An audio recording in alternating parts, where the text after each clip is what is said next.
આ ગીત ગોવિંદમ અદ્ભુત રચના છે. એક પ્રસંગ આવે છે કે ઉત્તર ભારતમાં એક બ્રાહ્મણ રોજ સવારે ઉઠીને આમ આસન પર બેસી જાય અને સામે એક બીજું આસન પાથરે.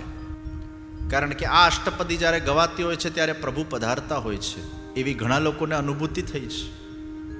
અને આ અષ્ટપદી જ્યારે ગાય, આસન સામે બિછાવે અને એકદમ ભાવથી મગ્ન થઈને આ ગીત ગોવિંદમનું ગાન કરે, તો એ જ્યારે ગાતા હતા ત્યારે એક મુગલ એના ઉપર રહેતા હતા.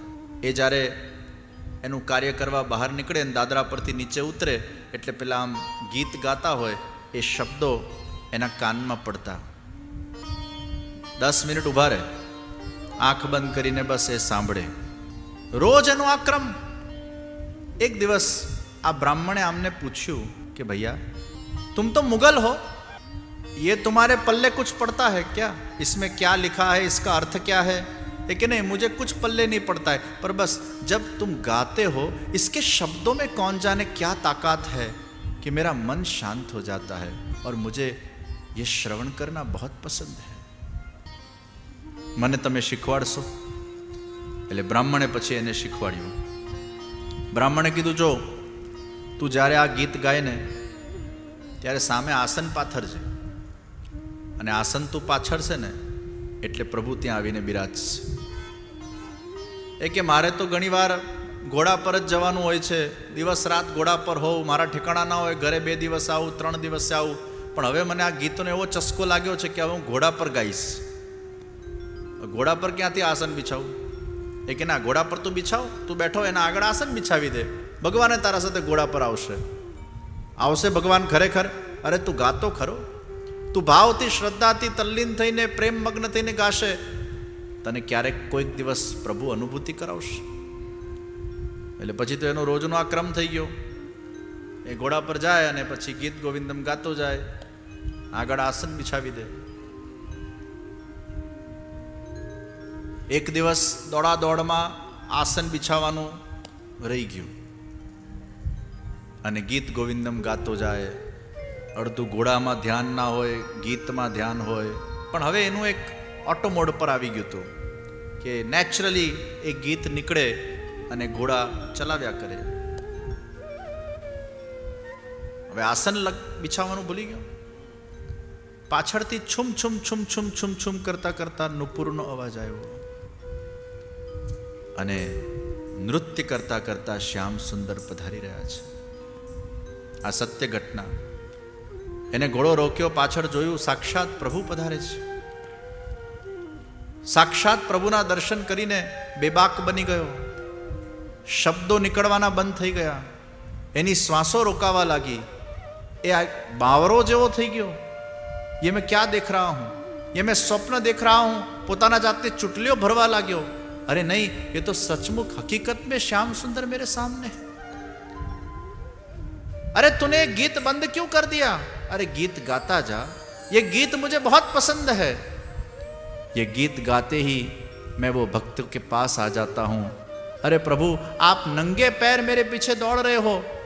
अरे तूने आज आसन बिछाना, तू भूल गया ना, तूने आज आसन नहीं बिछाया, इसलिए मैं तेरे पीछे पीछे दौड़ रहा हूं.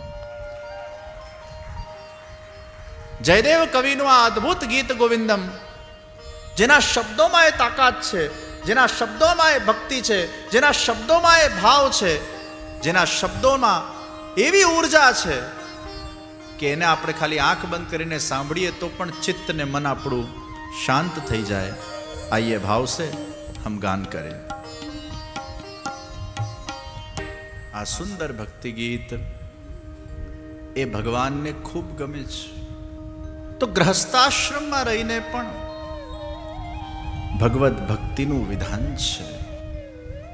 તો ભલે પ્રકૃતિ ને પુરુષ એકબીજા સાથે જોડાયેલા હોય તો પણ અગર આ 9 વસ્તુનું ધ્યાન રાખવામાં આવે તો નિશ્ચિત આપણું ચિત્ત એ સન્માર્ગે દોરાઈ શકે છે.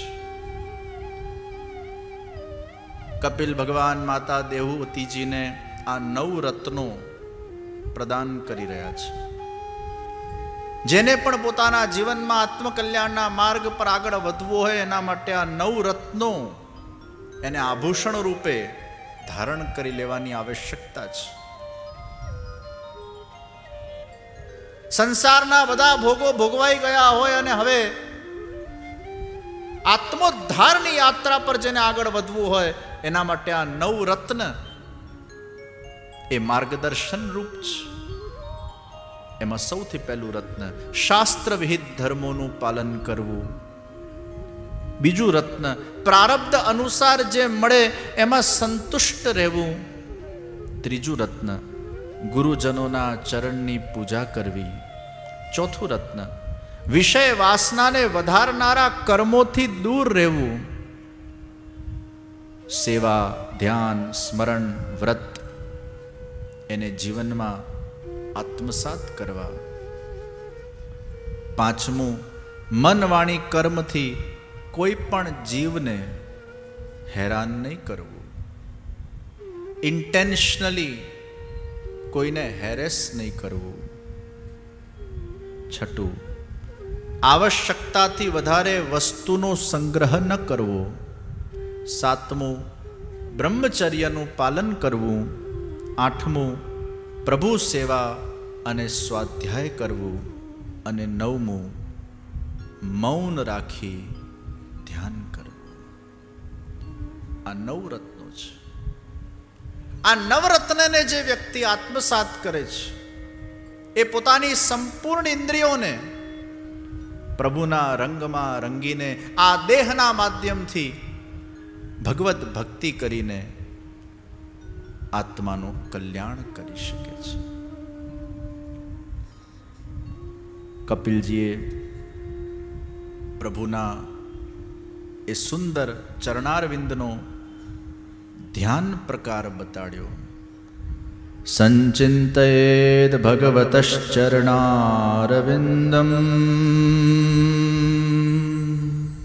વજ્રાંકુશધ્વજ સરોરુહલાંછનાઢ્યમ ઉત્તુંગ રક્તવિલસન્નખ ચક્રવાલ જ્યોત્સ્નાભિરાહત મહદૃદયાંધકારમ.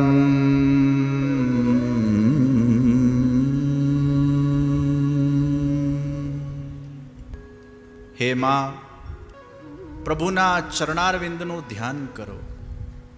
અને કેટલી સુંદર ધ્યાન પદ્ધતિ બતાડી છે. શુકદેવજી અને કપિલ મુનિ આ બંને પ્રભુનું ધ્યાન કેમ કરવું એના બહુ સુંદર પ્રકારો બતાડ્યા.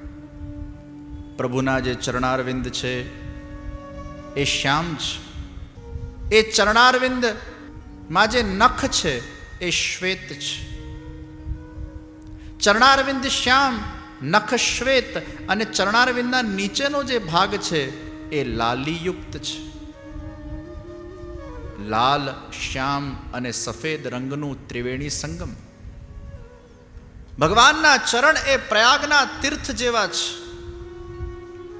શ્યામ એ યમુનાજી છે, શ્વેત એ ગંગાજી છે, અને જે દેખાતી નથી એ સરસ્વતીજી છે.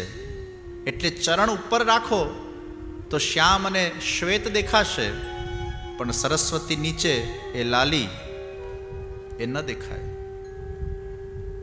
એટલે પ્રભુના ચરણમાં ગંગાજી, યમુનાજી, સરસ્વતીજી એ પ્રયાગ તીર્થ છે. અને ધ્યાન કરતી વખતે એ નખ ઉપર ધ્યાનને કેન્દ્રિત કરીને એમાંથી પ્રકાશ શ્રી વલ્લભ નખચંદ્ર છટાબિન, એ નખચંદ્ર એનો પ્રકાશ, અને એ પ્રકાશ તમારા અંદર, તમારા ચિત્તમાં, મનમાં, હૃદયના અંદર પ્રવાહિત થઈ રહ્યો છે.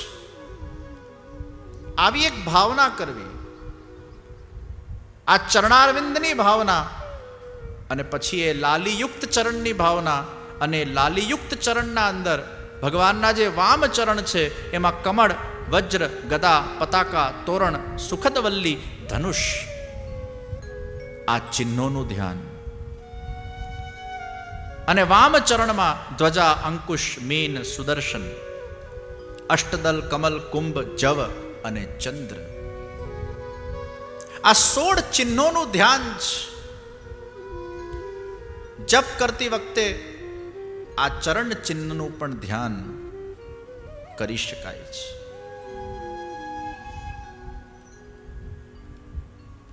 વ્યક્તિ પોતાના મનને ચરણના અંદર સમાહિત કરે, સદૈવ પ્રભુના ચરણમાં એનું ચિત્ત રહે, તો એનું આચરણ એ સુધરી જાય. અને એટલે જ પ્રભુના ચરણને આપણે મસ્તક પર લગાડીએ છીએ. આ તિલક એ પ્રભુના ચરણનું પ્રતીક છે. ગોલ ચરણારવિંદ, પાછળનો ભાગ ગોલ હોય ને, આ ગોલ તિલક. અને એટલે જ્યારે તિલક કરીએ ત્યારે ચરણના ભાવથી, પ્રભુ આપના ચરણ મારા મસ્તક પર રહે, મારા વિચારો શુદ્ધ, પવિત્ર ને સાત્વિક રહે, મારા ચિત્તમાં આપની ભક્તિ પ્રગટ થાય, આપનો સેવા ભાવ, દીનતા, દાસ ભાવ સદૈવ મારા અંદર વધતો જાય, એ ભાવનાથી આપણે તિલક કરીને પછી પ્રભુની સેવામાં જતા હોઈએ છીએ. કપિલજીએ માતા દેવહૂતિજીને ઉપદેશ આપ્યો છે, એમને ધન્ય કર્યા છે. દેવહૂતિજી કહે છે, પ્રભુ કેટલા પ્રકારના આપના ભક્ત છે. ભગવાન ઉત્તર આપે છે, મારા જુદા જુદા પ્રકારના ભક્તો છે. જે તામસ ભક્ત છે એ થોડા ઈર્ષાવાળા છે, ઈર્ષા દ્વેષવાળા છે, પણ તોય મારી ભક્તિ તો કરે છે. તામસ ભક્ત છે. થોડા ક્રોધી પણ છે. ક્રોધ 2 પ્રકારનો, એક રિયાલિટી વાળો ક્રોધ, એક દેખાડવાનો ક્રોધ. ઘણીવાર આપણને કોઈ એમ લાગે કે આ બહુ ગુસ્સાવાળા છે, પણ એનો ક્રોધ ચેક કરી લેવાનો, રિયાલિટી વાળો છે કે દેખાડવા વાળો છે. ઘણા ક્રોધ ખાલી ધાક જમાવવા માટે જ હોય છે, રિયાલિટી માટે નથી હોતા. માં પોતાના બાળક પર ક્રોધ કરે એ રિયાલિટીનો નથી હોતો, એને સંસ્કાર આપવા માટે હોય છે. ગુરુ શિષ્ય પર ક્રોધ કરે એ રિયાલિટી વાળો નથી હોતો, એને ઉપદેશિત કરવા માટેનો હોય છે. ભગવાન આપણા પર ક્રોધ કરે અને કોઈક વાર આપણને આમ થપ્પડ મારી દે દુઃખનો, એ આપણા હિત માટેનો હોય છે. જે હાથથી ભગવાન થપ્પડ મારે ને એ જ હાથથી ભગવાન આપણી રક્ષા પણ કરે છે. એકવાર 2 મિત્ર જતા હતા અને બીજો મિત્ર થોડો ગુસ્સાવાળો, એટલે એને એના મિત્રને એક થપ્પડ ઠોકી દીધો. પેલો બિચારો સહન શક્તિવાળો ચૂપ થઈને એને બધું સહન કરી લીધું. ઠીક છે, હવે એનો સ્વભાવ થોડો કેવો છે, એના દિલમાં કંઈ નથી. થોડાક આગળ ગયા અને મિત્રનો પગ લપસ્યો, દલદલમાં પડ્યો અને આમ નીચે જતો હતો, ત્યારે એ જ મિત્ર એને હાથ લાંબો કર્યો અને એની રક્ષા કરી. બહાર નીકળીને મિત્રએ જે એને થપ્પડ મારેલો એ રેતી પર લખ્યું અને એની જે જીવન રક્ષા કરી એ પથ્થર પર લખ્યું.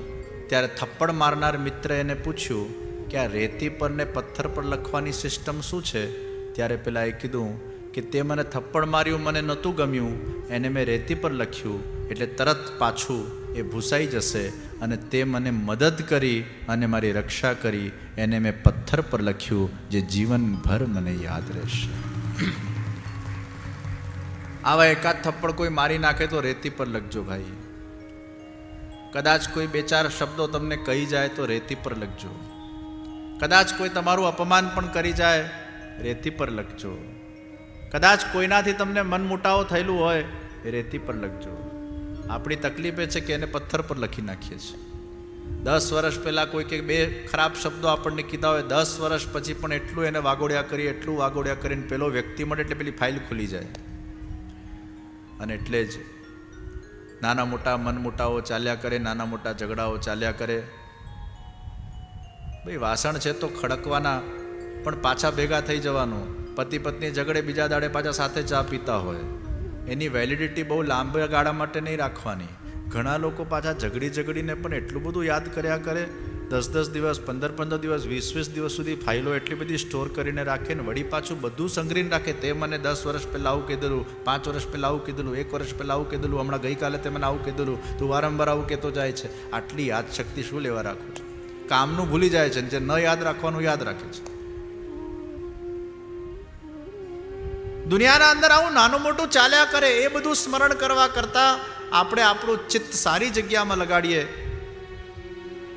નિંદાઓ કરવા કરતા, એકબીજાની ગોરો ખોદવા કરતા, કોણે શું કરવું જોઈએ શું ન કરવું જોઈએ એ બધામાં વાંધા વચવા કાઢ્યા કરતા આપણે આપણા પર ફોકસ કરીએ, આપણા ઉત્કર્ષ પર ધ્યાન આપીએ, આપણા લક્ષ્ય તરફ ધ્યાન આપીએ, આપણે સમાજને કેટલા ઉપયોગી બની શકીએ છીએ એના ઉપર આપણે ધ્યાન આપીએ. બીજા શું કરી રહ્યા છે અને એને શું કરવું જોઈએ ન કરવું જોઈએ એમાં માથું મારવાની જરૂર નથી. એમાં કોઈ તમારે સ્ટેટમેન્ટો આપવાની જરૂર નથી. એમાં કોઈ તમારે કોઈ જગ્યાએ પણ એમાં કોઈ તમારા શબ્દ પ્રયોગ કરવાની આવશ્યકતા નથી. સૌ સૌના રીતે સાચા છે, સૌ સૌના રીતે ભગવત પ્રેરણાથી અમુક કાર્યો કરતા હોય છે. એમાં તમારે હસ્તક્ષેપ કરવાની કોઈ આવશ્યકતા નથી. અને આપણે કોણ છીએ કોઈના વિષયમાં હસ્તક્ષેપ કરવાવાળા? સૌ સૌની ડેસ્ટિની લઈને આવ્યા છે, સૌ સૌનો માર્ગ લઈને આવ્યા છે. ઈશ્વર જેના પાસે જે કરાવવા માંગે છે એ રીતે એને એ પ્રેરણા કરીને એના પાસે એક કર્મ ભગવાન કરાવતા હોય છે. દરેકના જુદા જુદા સ્વભાવ છે ભાઈ. કોઈનો સ્વભાવ કોઈનાથી મેચ ન થાય. કોઈને આ ગમે, કોઈકને પેલું ગમે, કોઈને આ रुचिकर लागे, कोईने બીજું रुचिकर लागे. हम सब अपने स्वभाव को लेकर आते हैं. हर एक की प्रकृति अलग है, हर एक के स्वभाव अलग है. सब में डिफरेंस ऑफ ओपिनियन रहने ही वाला है. और हम जैसा चाहे कि उस व्यक्ति के अंदर इस प्रकार का परिवर्तन आए वो संभव नहीं है. हर एक का एक अपना स्वभाव है, हर एक की एक अपनी प्रकृति है. અને એટલે જ ભગવાન એમ કહે છે કે હું ક્યારે પણ મારા ભગતને એમ નથી કહેતો કે તારી પ્રકૃતિ બદલ, કારણ કે મેં જ એને પ્રોગ્રામિંગ કરીને મોકલ્યો હોય તો એની પ્રકૃતિ ક્યાંથી બદલાય. એટલે જ મેં આ 4 પ્રકારના ભક્તો કયા. તામસ ભક્ત એ ક્રોધ કરશે જ, એને ઈર્ષા થશે જ, એને દ્વેષ થશે જ, પણ છતાંય મારી ભક્તિ કરશે, એ તામસ છે. राजस भक्त वो यश और प्रतिष्ठा की चाह वाला है. सकाम भक्त ए राजस भक्तो छे जे भगवान पासे કંઈક અપેક્ષા રાખે છે. મોક્ષની કામવા વાળા જે ભક્તો છે, સાત્વિક ભક્તો છે, એને બીજું કંઈ નથી જોઈતું ભગવાન પાસે, પણ ભગવાન મોક્ષ તો આપવો પડશે. વળી પાછા આવું નથી આ જગતમાં. એટલે તારી સેવા આટલી બધી મેં કરી છે, હવે મને તારે આ જીવન મૃત્યુના ફેરામાંથી તો બહાર કાઢવો જ પડશે. બીજી વાર મને જિંદગી આપતો જ નહીં. કામના તો ખરી ને મોક્ષની, એટલે ભલે કામના સાત્વિક છે, એટલે સાત્વિક ભક્ત છે. અને જે શુદ્ધ પ્રેમ લક્ષણા ભક્તિવાળા જે લોકો છે, જે પુષ્ટિ ભક્તિવાળા જે લોકો છે, એ ભગવાનના નિર્ગુણ ભક્તો છે, કે જે લોકોમાં કેવલ નિષ્કામ પ્રેમ લક્ષણા ભક્તિ સિવાય બીજું કંઈ જ નથી. ભગવાન ઉપદેશ આપે છે, જે વ્યક્તિ ચોરી કરીને, પાપ કરીને, બીજાને છેતરીને, બીજાના પૈસા પાછા ન આપીને એમનાથી કુટુંબનું પોષણ કરે છે, એ અંધ તામિસ્ત નરકમાં જાય છે. કપિલ ભગવાન કહે છે. યાદ રહ્યું તમને? ફરી, ચોરી કરીને, પાપ કરીને, બીજાને છેતરીને, બીજા પાસે પૈસા લઈને એને પાછા પૈસા ન આપીને કુટુંબનું જે પોષણ કરે, એ કયા નરકમાં જાય? અંધ તામિસ્ત નરકમાં જાય. એ ભયંકર યાતનાને અનુભવ કરતો હોય છે. અતિશય ભગવાન એને દુઃખ આપતા હોય છે. દેવહૂતિજી પૂછે છે, કેવા ભક્તોનું ચિત્ત એ પ્રભુ આપનામાં લાગે છે? તો ભગવાને સુંદર 9 વાતો કરી. કેવા ભક્તોનું ચિત્ત મારામાં લાગશે? તો સૌથી પહેલા નિષ્કામ ભાવથી જે પોતાના કર્તવ્યોનું પાલન કરે છે. આપણા જે કંઈ પણ કર્તવ્ય છે, આપણું જે સ્વધર્મ છે, એનું આપણે નિષ્કામ ભાવથી અગર પાલન કરીશું તો એ ભક્તો ભગવાનને ગમે છે.